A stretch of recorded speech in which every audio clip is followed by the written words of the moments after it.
اگلا جو نقطہ نبی کریم علیہ السلام نے ایمان کی انٹروڈکشن میں، ایمان کے تعارف میں سمجھایا، وہ تھا اللہ کی کتابوں پر ایمان، کہ جتنی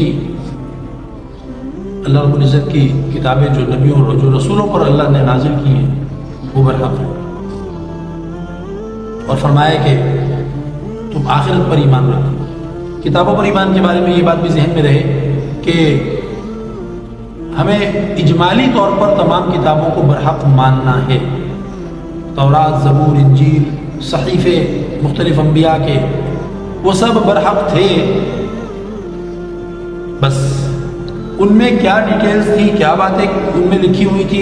ان لکھی ہوئی باتوں پر عمل کیسے ہوگا، کیسے ہوتا تھا، یہ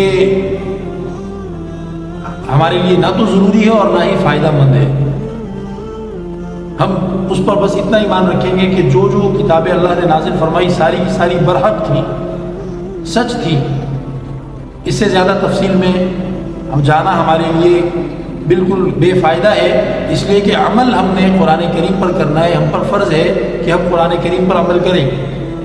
تو اس لیے تفصیلی احکام قرآن کے سیکھنے کا حکم ہے،